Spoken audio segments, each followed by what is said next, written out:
25 de diciembre, Navidad. Lectura del Santo Evangelio según San Juan. En el principio existía el Verbo, y el Verbo estaba junto a Dios, y el Verbo era Dios. Él estaba en el principio junto a Dios. Por medio de él se hizo todo, y sin él no se hizo nada de cuanto se ha hecho.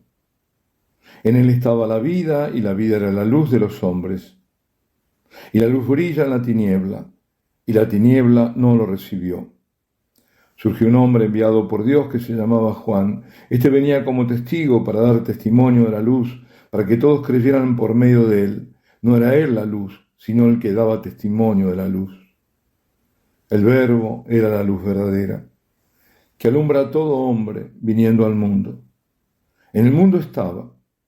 El mundo se hizo por medio de él, y el mundo no lo conoció. Vino a su casa y los suyos no lo recibieron. Pero a cuantos lo recibieron les dio poder para ser hijos de Dios, a los que creen en su nombre. Estos no han nacido de sangre, ni de deseo de carne, ni de deseo de varón, sino que han nacido de Dios. Y el Verbo se hizo carne y habitó entre nosotros, y hemos contemplado su gloria, gloria como del unigénito del Padre, lleno de gracia y de verdad. Juan da testimonio de él y grita diciendo: Este es de quien dije, el que viene detrás de mí se ha puesto delante de mí, porque existía antes que yo. Pues de su plenitud todos hemos recibido, gracia tras gracia, porque la ley se dio por medio de Moisés, la gracia y la verdad nos han llegado por medio de Jesucristo. A Dios nadie lo ha visto jamás. Dios unigénito, que está en el seno del Padre, es quien lo ha dado a conocer. Palabra del Señor. La Navidad tiene 4 celebraciones distintas. Primero se celebra con una misa en la vigilia, o sea, el día 24, y luego con 3 misas en el 25. La de la medianoche, que es la que va la medianoche del 24 al 25, cuando comienza el nuevo día, la de la aurora y la del día. Y cada misa tiene sus propias lecturas y son todas diferentes. El Evangelio de San Juan, apenas proclamado, corresponde a la misa del día. El Evangelio de la misa de medianoche es el de San Lucas, lo mismo que el de la aurora. En la primera misa del 25, es decir, la de la medianoche, el Evangelio es el relato del capítulo 2 de San Lucas, que comienza con la orden del emperador de censar a los súbditos. Sigue el nacimiento del Señor y concluye con el anuncio del ángel a los pastores. Pues bien, el cielo, Dios, el Padre, anuncia el mayor acontecimiento de la historia del hombre desde su creación, pero no lo hace por medio de bandos imperiales, de proclamaciones públicas, no. Primero es a Zacarías a quien le dice que tendrá un hijo y ese hijo ha de ser el último profeta que Dios dé a Israel. Su misión será la de preparar las vías del Señor. Ya había llegado el tiempo establecido por Dios, la plenitud de los tiempos. Medio año después, el mismo ángel anuncia a María su maternidad divina y virginal. Y quizás haya sido otro ángel quien también le anuncia a José que el hijo que está gestando su esposa viene del Espíritu Santo. Y en el relato de la medianoche, un ángel se le aparece a unos pastores que están en la región de Belén, se cree que en el actual Beit Sahur, y les dice: hoy, en la ciudad de David, os ha nacido un Salvador, el Mesías, el Señor. Y aquí tenéis la señal: encontraréis un niño envuelto en pañales y acostado en un pesebre. Vaya señal. Al Mesías, al Rey, al Señor recién nacido, se lo encuentra no en un palacio, sino acostado en un pesebre. Los pastores deberían haber estado tan atónitos, tan espantados de la aparición del ángel en medio de la noche, que ni siquiera habrán reparado en la paradoja. El Mesías en un pesebre. Eso era para ellos pastores, no para un rey. No terminaban de asombrarse cuando, de pronto, en torno al ángel, apareció una legión del ejército celestial, que alababa a Dios diciendo: Gloria a Dios en el cielo y en la tierra paz a los hombres de buena voluntad. Bueno, dicho sea de paso, verán por ahí otra traducción donde en lugar de hombres de buena voluntad dice a los hombres que ama el Señor. Cuando dice hombres de buena voluntad, no se refiere a que los hombres tengan ellos buena voluntad, sino a Dios que les es propicio, que gozan de la buena voluntad de Dios, que son objeto de esa buena voluntad. O si se quiere, aquellos que Dios ve con buenos ojos. No son quizás perfectos, pero tienen buen corazón. La segunda misa del día, de la aurora, retoma el relato evangélico donde había quedado en San Lucas.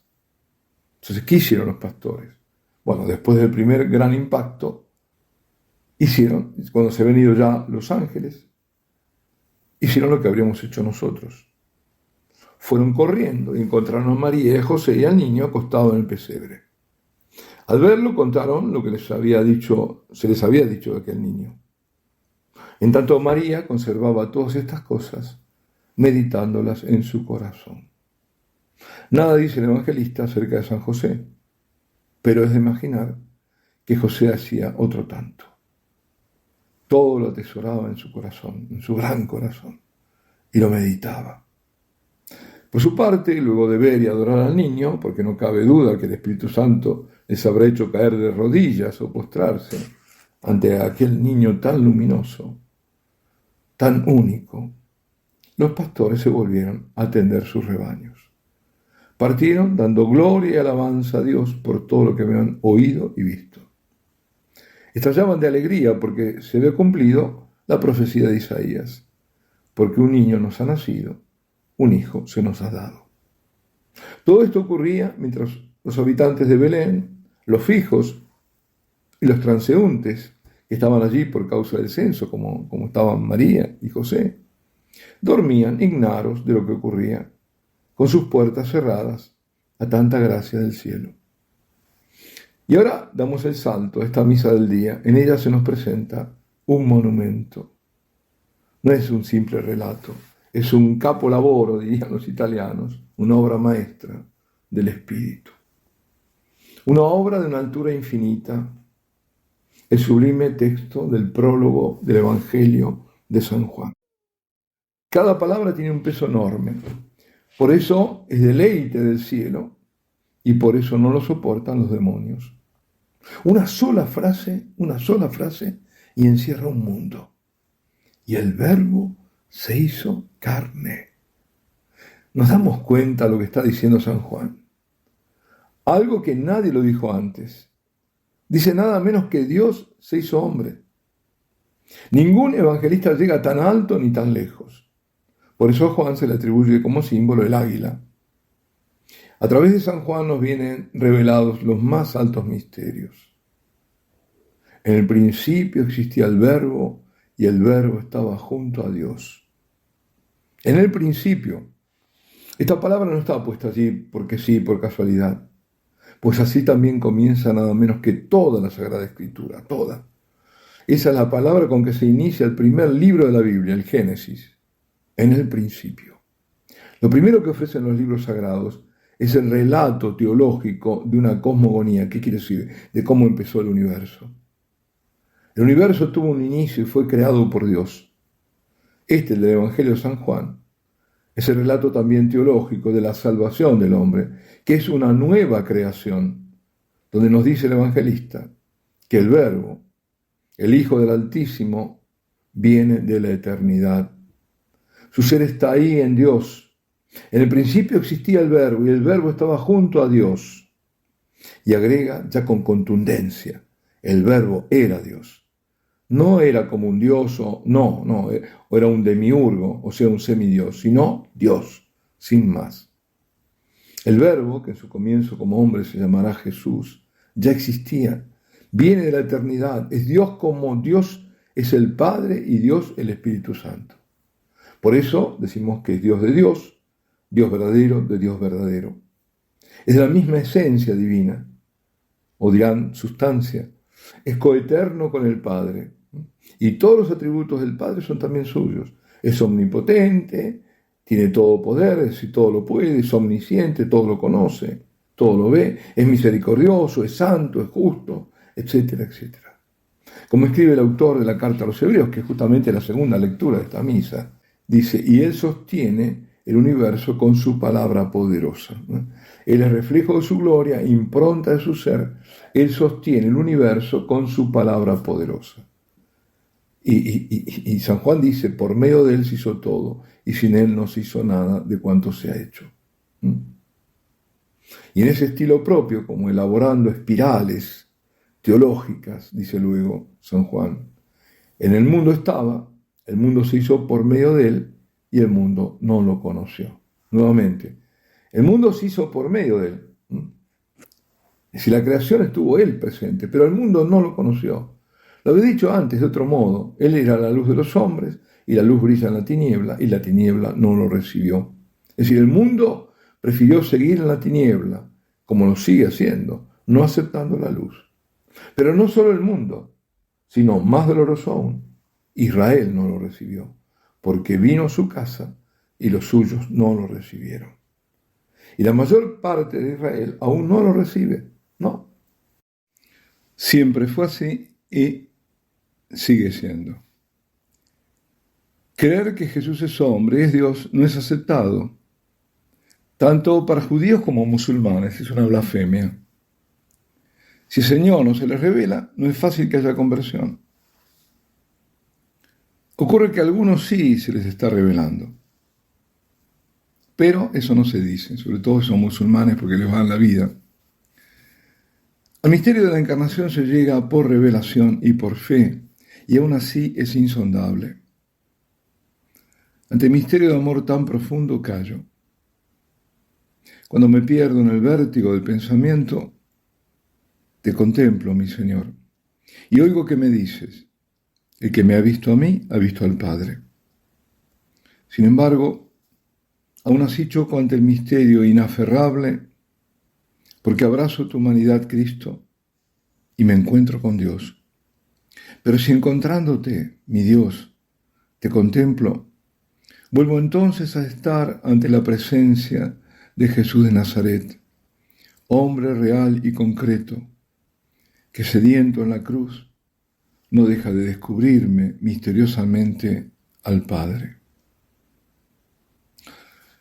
Pero regresemos al Evangelio, a este magnífico prólogo de San Juan. Después de decir que los suyos no lo recibieron, escribe, pero a cuantos lo recibieron les dio poder para ser hijos de Dios, a los que creen en su nombre. Estos no han nacido de sangre ni de deseo de carne, ni de deseo de varón, sino que han nacido de Dios. A quienes lo recibieron les dio poder de ser hijos de Dios, en virtud del nuevo nacimiento, de la regeneración del bautismo. ¿Tú celebras el día de tu bautismo? ¿Sabes cuándo fuiste bautizado? Ese día en el que fuimos bautizados, nacimos como hijos de Dios. Solo así se es hijo de Dios. Y el origen es sobrenatural. No se es hijo de Dios por ser descendiente de Abraham, sino por el bautismo. Por eso, no todos son hijos de Dios. Dios quiere que sean sus hijos, pero si rechazan al Hijo, a Jesús, no podrán serlo. Si no lo reciben a Jesucristo, no pueden ser hijos de Dios. Cuidado con las trampas del falso ecumenismo, esa falacia de todos somos hijos de Dios. ¿Ven cuál es la trampa? Pues si tú, que no eres cristiano, si eres hijo de Dios, entonces quédate en lo que eres, no te conviertas al cristianismo, no te hagas católico. ¿Y a qué lleva el falso ecumenismo? La falsedad de que todos somos igualmente hijos de Dios. A que nosotros, nada de proselitismo, nada de querer que otros reconozcan a Jesucristo como único Salvador. ¿Para qué? Sí, dicen los que promueven esta apostasía, todos igual se salvan. Basta que tengan buenas ondas. Que nos quede claro que Dios da el poder de ser hijo suyo a quienes acogen al Hijo, no como un gran personaje, sino como Hijo unigénito de Dios, Dios verdadero, hombre verdadero, único Salvador de los hombres, y lo acoge muy concretamente en el bautismo, y manteniendo la fe en Jesucristo y en las verdades que enseña la Iglesia. Pues ahora, queridos amigos, la frase más tremenda que alegra al cielo y a nosotros los hombres, y hace temblar a los demonios. Y el Verbo se hizo carne. El Verbo eterno, engendrado como Hijo en la eternidad, se hace hombre en María. Nace de María, por voluntad del Padre y por obra del Espíritu Santo. María, que desde entonces estás en el seno de la Santísima Trinidad. A la naturaleza divina del Hijo se le une en su única persona del Verbo la naturaleza humana. Y habitó entre nosotros, y hemos contemplado su gloria, gloria como del unigénito del Padre, lleno de gracia y de verdad. Juan y los otros apóstoles vieron la gloria divina, la vieron en las obras del Señor, y él, Juan, junto a su hermano Santiago y a Pedro, también la vieron anticipadamente cuando se transfiguró el Señor delante de ellos. De su plenitud todos hemos recibido gracia tras gracia, porque la ley se dio por medio de Moisés, la gracia y la verdad nos ha llegado por medio de Jesucristo. Toda gracia procede de Jesucristo. Sin Él nada podemos, pero con Él podemos alcanzar una plenitud de vida. Y si somos justificados es por la gracia que nos viene por los méritos de Jesucristo, solo por Él. Aunque esa gracia debemos corresponder nosotros con nuestra vida, que debe ser un camino de santidad y fecunda. Y concluye el prólogo así. A Dios nadie lo ha visto jamás.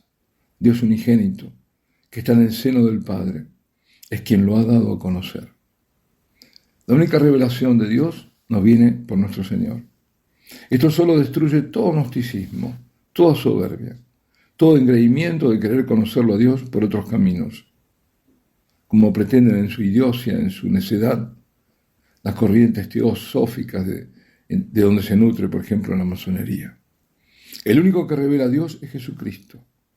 Pues sí, es Navidad, y el Verbo se hizo carne, y un niño nos ha nacido, y un hijo nos ha sido dado.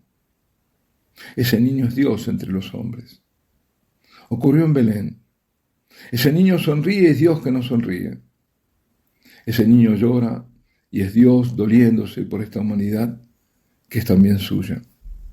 Navidad es el acontecimiento del Emmanuel, Dios con nosotros, Dios uno de nosotros, Dios en nuestra casa, Dios como nosotros, el todo otro que se vuelve todo nuestro, Dios a la altura del rostro. Ese niño recién nacido alza sus manitas y es Dios que nos acaricia con su ternura infinita. Esa noche del nacimiento es toda luz en medio de la oscuridad del mundo. Hoy es Navidad. Y también es luz para los creyentes, por más que muy oscuro sea este otro mundo en que nos toca vivir. Esta es la gran diferencia entre el mundo hostil y nosotros. Nuestro poder es infinitamente mayor. Es el poder de Dios que por nosotros se volvió niño. No perdamos el asombro ante la Navidad. Recuperemos el infinito misterio de Dios que se revela a los hombres. Que grande, muy grande sea nuestro estupor ante Dios. Niño en Belén y pan de vida eterna en el altar.